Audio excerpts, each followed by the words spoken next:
आकांक्षा जी, Germany से। राधे राधे। राधे राधे महाराज जी।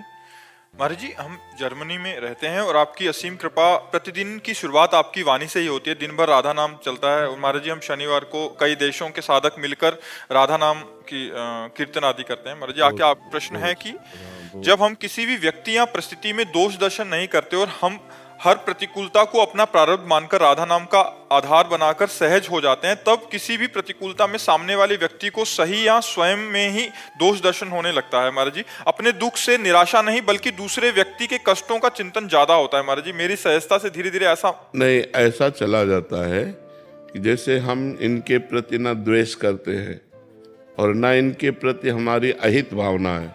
अब ये हमसे द्वेष करके जल रहे हैं तो ये इनका स्वभाव है और इनको जलना चाहिए, क्योंकि जब जलेंगे तभी इनको महसूस होगा कि मैं गलत हूँ, मेरा हृदय जल रहा है। हमको उससे दुखी नहीं होना चाहिए। हमको दुख तब होना चाहिए जब हमारी किसी क्रिया से, हमारी वाणी से इनको दुख पहुँचा, तो हमें पश्चाताप होना चाहिए कि हमने गलत किया, आगे से नहीं करेंगे। लेकिन हम स्वयं अपने रास्ते सही चल रहे और कोई हमसे द्वेष करके दुख प्राप्त कर रहा है, ये उसकी बुद्धि है, हम उसको रोक नहीं सकते, उसे हम संभाल नहीं सकते। इसलिए हमें दुखी नहीं होना चाहिए। हमें बस इतना देखना है हमारे द्वारा किसी को दुख न पहुंचे। अब वो हमारे प्रति भावना करके दुखी हो रहा है तो उसको हम क्या कह सकते हैं?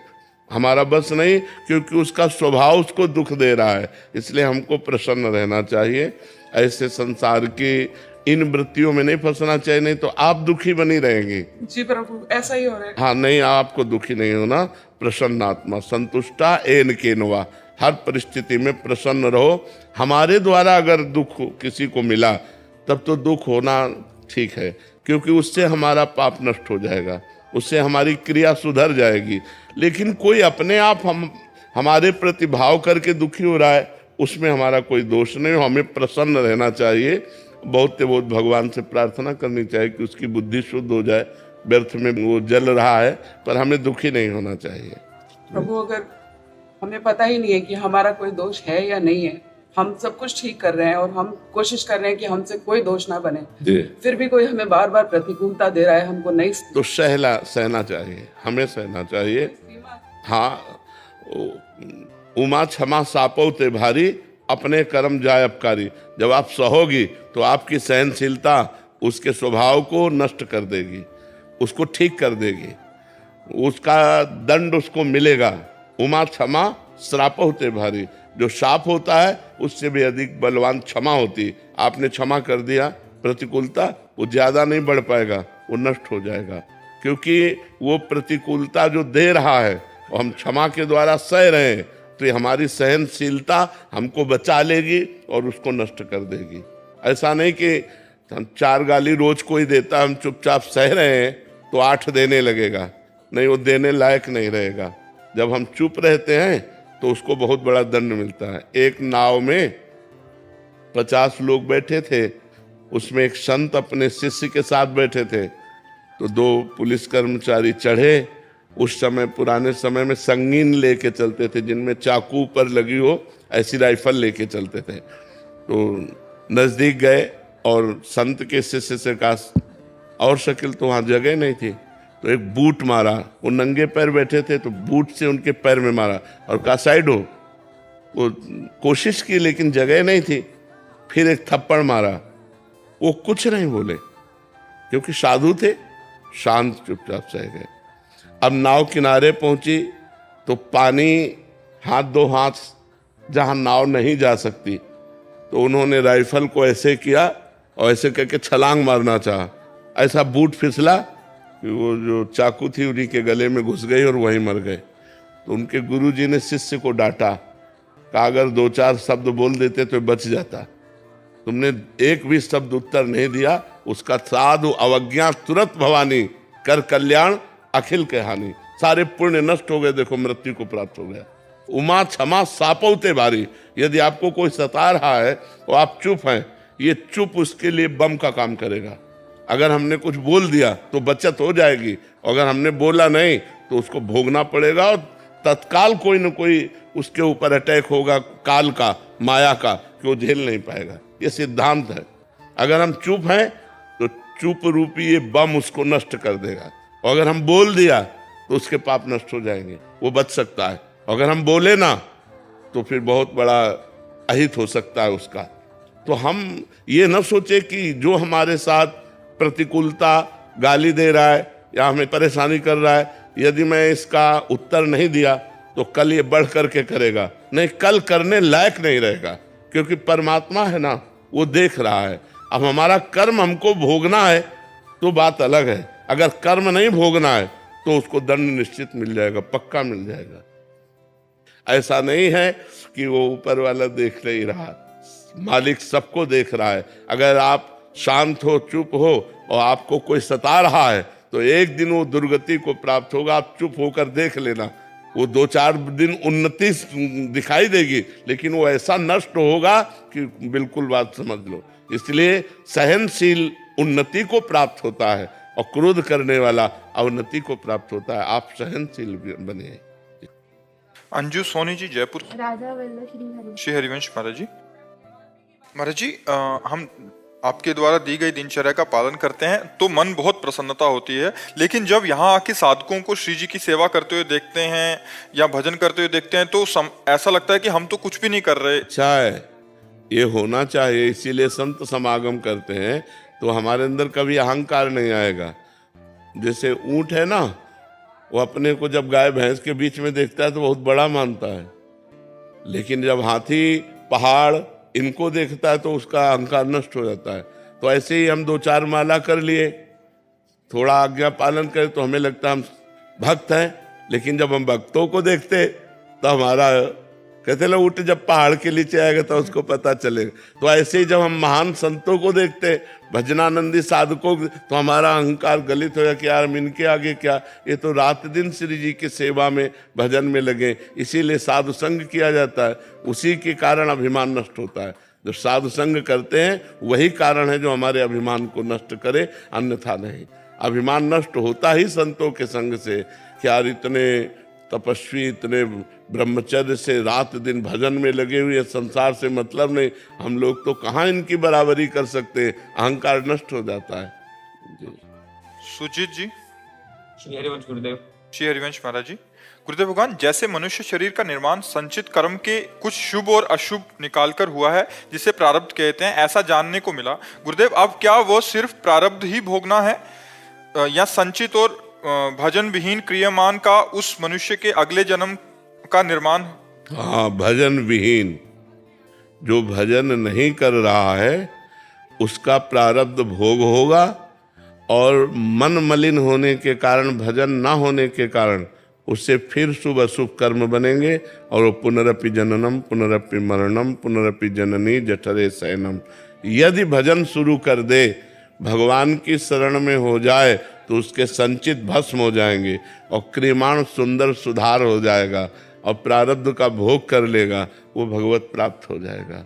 अगर भगवान की शरण में होकर निरंतर भजन किया जाए तो इसी जन्म में हम अपने संचित को भस्म कर देंगे, क्रियमाण को निष्फल कर देंगे, प्रारब्ध को भोग लेंगे और भगवान की प्राप्ति कर लेंगे। लेकिन जो भजन विहीन है उनका तो बार बार जन्म मरण चक्र अनादिकाल से चला रहा है और अनादिकाल तक चलता रहेगा। इसीलिए मानव जीवन मिला है साधन धाम मोक्ष कर द्वारा। ये साधना करके मोक्ष प्राप्त करने के लिए मिला है, भजन करने के लिए मिला है। लेकिन भोगों में रति होने के कारण वो भजन की तरफ नहीं बढ़ पाते, और भजन न होने के कारण बस 2 ही कर्म बनते हैं, पुण्य या पाप, शुभ या अशुभ, और उसी से उसका बार बार जन्म मरण होता रहता है। पूजा जी, पंजाब से। राधे राधे महाराज जी। महाराज जी, अगर मोह माया में आकर कोई गलती हो जाए तो उसे ठीक या पश्चाताप कैसे करें? भगवान की आराधना, भगवान की शरणागति। सर्वधर्मान परित्यज्य मामेकम शरणं व्रज अहम त्वाम सर्व पापेभ्यो मोक्षयिष्यामि मा शुचा। मैं तुम्हें समस्त पापों से मुक्त कर परम पवित्र कर दूंगा। भगवान गर्जना कर रहे हैं गीता जी में। पर भगवान की शरण में होकर भगवान का नाम जप करे तो हर गलती, हर पाप का नाश हो जाएगा। पर ऐसा ना हो कि भगवान के नाम के बल से पाप करे, फिर तो नरक जाना पड़ेगा। फिर नामापराध लागू हो जाएगा। यदि हमसे गलती हो गई और हम भगवान की शरण में होकर भगवान का नाम जप कर रहे हैं तो पाप नष्ट हो जाएगा और हमारा जीवन मंगलमय हो जाएगा। रविराज जी बिहार से। राधे राधे महाराज जी। राधे राधे महाराज जी। महाराज जी, अपने मन को भक्त बनाना चाहता हूँ, इसके लिए क्या करना पड़ेगा महाराज जी? भगवान की लीला चरित्रों का गायन करो, भगवान के लीला चरित्रों को श्रवण करो, भगवान के प्रेमी भक्तों की सेवा करो, उनका संग करो, उनके वचनों को सुनो, उसके अनुसार आचरण करो, मन बन जाएगा। सावै मनः कृष्ण पदारविंदयो, मन भगवान के चरणों में लग जाएगा।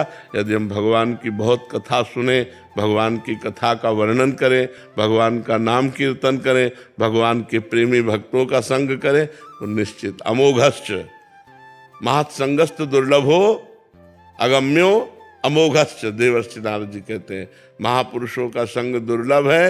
यदि मिल गया तो उसका निर्वाह करना अर्थात उनकी आज्ञा पालन करना कठिन है। यदि कर ले गए तो अमोघश्च, निश्चित भगवत प्राप्ति हो जाएगी। पिछले 8 वर्षों से भजन गा रहा हूँ, 1000 से ज्यादा भजन गा चुका हूं। जी ठीक है, अच्छा है भगवान के नाम के पवित्र पद गाना, पर आचार्यों द्वारा प्रणीत होने चाहिए। आचार्यों के, स्वामी हरिदास जी के, हरिवंश महाप्रभु के, हरिराम जी व्यास जी के, हरिव्यास देवाचार्य जी के, श्री भट्ट देवाचार्य, मतलब बड़े बड़े आचार्यों ने जो पद गाए वो लीला देख के गा रहे हैं। अगर हम वो गाएंगे तो विशेष लाभ मिलेगा, और आधुनिक तो बात अलग है। हम चरितमानस के भजन गाते हाँ, बहुत सुंदर भगवान की लीला कथा है। ठीक, प्रेम कुमार जी। हैं। श्री राम। राधे राधे महाराज जी। महाराज जी, एक वो साधक जिसकी साधना नाम जप से 21 कुलों को, पीढ़ियों का उद्धार हो जाता है। जब भगवत प्राप्ति हो जाती है तब, ऐसे नहीं कि केवल नाम जप करो तो 21 पीढ़ियां तर जाएंगी। इतना नाम जप करो कि पहले आपका कल्याण हो जाए, आपको भगवत प्राप्ति हो, तब आपकी 21 पीढ़ियां होंगी, जब आपको भगवत साक्षात्कार हो जाएगा। हमें इसके लिए क्या जतन करना चाहिए, प्रयत्न करना? हाँ, निरंतर नाम जप, हमारी 21 पीढ़ियां तर जाए, इसके लिए निरंतर नाम जप। तो निरंतर नाम जप से हमें, भले हम आज से शुरू किया है, लेकिन हमें भगवत प्राप्ति हो जाएगी। क्योंकि जिस समय हमारी श्वास छूटेगी, हमने निरंतर अभ्यास किया, तो उस समय हम राम हरि कृष्ण बोल करके जब शरीर छोड़ेंगे तो हमें भगवत प्राप्ति हो जाएगी। और जब हमें भगवत प्राप्ति हो जाएगी तो हमारे पुरखों का कल्याण हो जाएगा, हमारे पितरों का कल्याण हो जाएगा, हमारी आने वाली पीढ़ी को सद्बुद्धि प्राप्त होगी, आगे और पीछे दोनों जगह मंगल हो जाता है यदि हम निरंतर नाम जप करें तब। क्योंकि पता नहीं कौन सी श्वास हमारी आखिरी श्वास हो, तो जब हम निरंतर नाम जप कर रहे हैं, हमारी आखिरी श्वास हो गई तो हमें भगवत प्राप्ति हो जाएगी। मनीष। राधा वल्लभ श्री हरिवंश। राधा वल्लभ श्री हरिवंश। महाराज जी, महाराज जी, हम पर आपकी कृपा सदा बनी है, हमारी त्रुटियों का सुधार करने का सामर्थ्य प्रदान करें। महाराज जी, इन दिनों संबंधों में बहुत कड़वापन आता जा रहा है और संबंध विच्छेद होते जा रहे हैं। महाराज जी, नहीं, आप कहीं गलत है, आपका व्यवहार कहीं गलत है। संबंध में प्रियता आनी चाहिए, भक्त के संबंध में प्रियता आनी चाहिए, हर संबंध सुधर जाना चाहिए। भक्ति करते हुए यदि संबंध बिगड़ रहे हैं तो आपकी भक्ति में कहीं कमी है। नहीं, अपनी पत्नी में भगवान है, अपने पुत्र में भगवान है, अपने माता पिता में भगवान है। हम उस भाव से प्यार करें, अधिक से अधिक प्यार करें।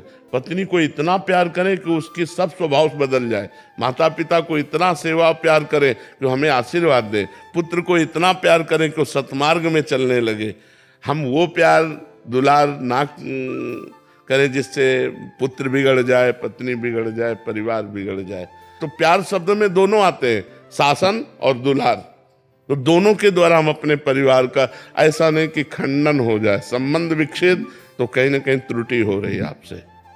तो उसी हिसाब से चलो जैसे गृहस्थी में चला जाता है, और खूब नाम जप करो। संबंध विच्छेद क्यों?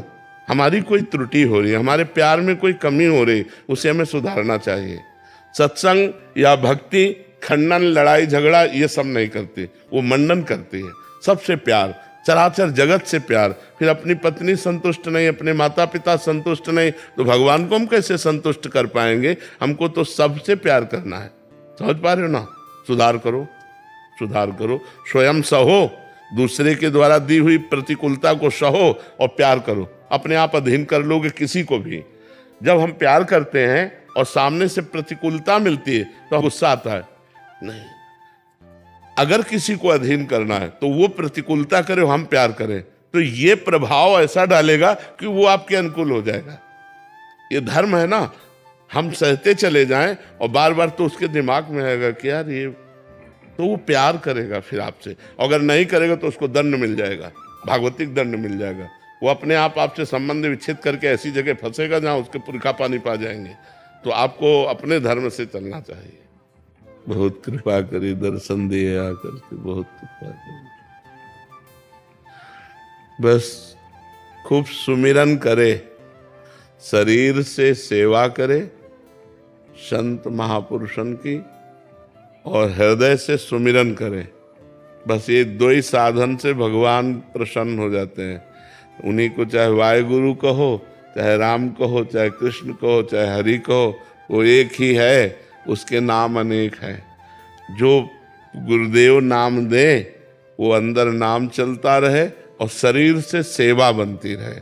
किसी को दुख न पहुंचे और पाप कर्म न बने, किसी को दुख न पहुंचे और पाप कर्म न बने।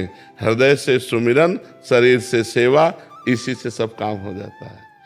अगर हमारे शरीर से पाप कर्म बनते रहे तो हृदय से सुमिरन नहीं होगा, और हृदय से सुमिरन नहीं होगा तो मालिक तक आवाज नहीं पहुंचती। मालिक तक आवाज पहुंचाने के लिए हृदय से सुमिरन होना चाहिए। वो हृदय की पुकार सुनता है, और वो यहीं बैठा हुआ है, हृदय में ही बैठा हुआ है। पर वो हृदय से जब जपा जाता है तब उस तक हमारी पुकार। तो खूब नाम जप करो और खूब संत सेवा करो। पंकज शर्मा जी मुरैना से। श्री हरिवंश महाराज जी रामचरित मानस में तुलसी बाबा जी ने लिखा है कि जन्म विवाह मरण गति सोई, जहां जस लिखा तहां तस होई।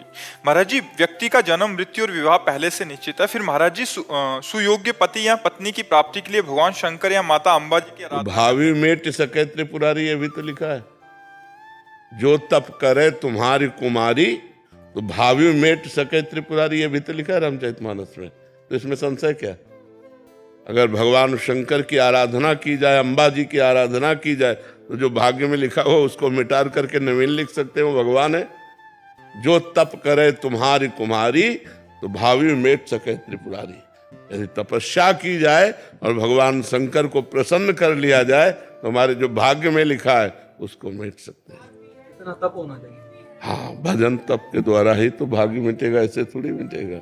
तो इतना व्रत उपवास करके भगवान का नाम जप करना, भगवान शंकर को अभिषेक करना, अम्बा जी की आराधना करना, तो उससे सब बदल। भजन करने से सब ठीक हो जाता है। भजन न करे तो फिर कुछ नहीं ठीक होना। जो प्रारब्ध है वही बहुत सुख दुख भोगते हुए जन्म मरण की परंपरा बनी रहेगी। भजन करोगे सब ठीक हो जाएगा। चाहे राम का भजन करो, चाहे कृष्ण का भजन करो, चाहे शिव का, वो सब एक ही परम तत्व है। भजन से वारि मथे घृत होए बरु सिकता ते बरु तेल, और बिनु हरि भजन न भवतरी या सिद्धांत पेल। विनिश्चितम बदामि तेन अन्यथा वचांस में हरिम भजन्ति नरा भवसागर तरंत। जो भगवान का भजन करते हैं उन्हीं के सब भाग्य बदल जाते हैं, उन्हीं का सब आनंद बढ़ जाता है, वही भगवान को प्राप्त होते हैं। राधे राधे महाराज जी। महाराज जी क्या किसी का मन रखने के लिए छोटे छोटे झूठ बोल सकते हैं, जैसे छुट्टी लेनी हो या फिर घर वालों से? वैसे झूठ बोलना तो चाहे छोटा हो चाहे बड़ा हो निषेध ही है, पर मानता कौन है? कलयुग में ऐसा प्रभाव चल गया है, झूठा ही लेना, झूठा ही देना और झूठा ही भोजन, झूठ चबेना। झूठ की बाहुल्यता कलयुग में हो गई है। झूठ बोलना काफी तो मोबाइल ने बढ़ा दिया है। बोले कहाँ हो? वो बोले इस समय हम आगरे में हैं, और बगल घर में। वो झूठ बोल रहे हैं ना। बोले कह दो है नहीं, झूठ बुलवाता है। काफी तो मोबाइल झूठ बुलवाता है, और काफी अपने जानबूझकर बात बनाने के लिए झूठ बोल देते हैं। तो अगर हम सत्य बोले तो हानि क्या हो जाएगी?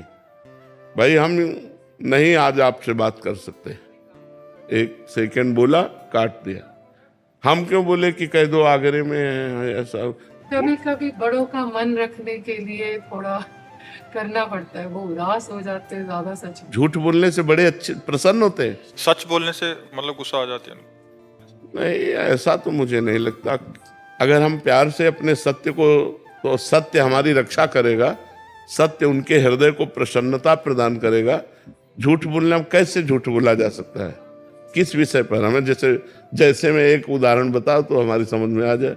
जैसे किसी के घर रहना है, अगर मेरी फ्रेंड है उसके पास घर रहना है, उनको ज्यादा नहीं पसंद है तो हम कुछ और कह के चले जाते हैं कि पड़ोसी घर जाना है तो बोलेंगे उस ऐसे इनकी माता जी को ये पसंद नहीं है, जाना इनके घर में, और जा इनके घर रहे, जा इनके घर के नहीं गलत है गलत है नहीं तो अगर हम अपनी गलती सुधारे तो ठीक है। झूठ बोलना इसे चालबाजी कहते हैं, इसको चालबाजी कहते हैं। करना, कपट करना, ये गंदी बातों को हम अपने जीवन में ना रखें। सीधी बात है, आपको पसंद नहीं लेकिन हमारा कार्य है वहां तक जाना, तो आप क्षमा कीजिएगा, मैं वहीं जा रही हूँ जहाँ आप नहीं चाहती हैं, हमें जाना अनिवार्य है। वो थोड़ा उनको बुरा लगेगा लेकिन उनको पता है मेरी बहू कहाँ गई है। अब तुरंत काम बना, वो बोले उनके घर गए, बोले उनके घर नहीं गई, वो तो उनके घर गई है, तब तो बहुत ही गलत हो जाएगा जब उनको असलियत पता चले।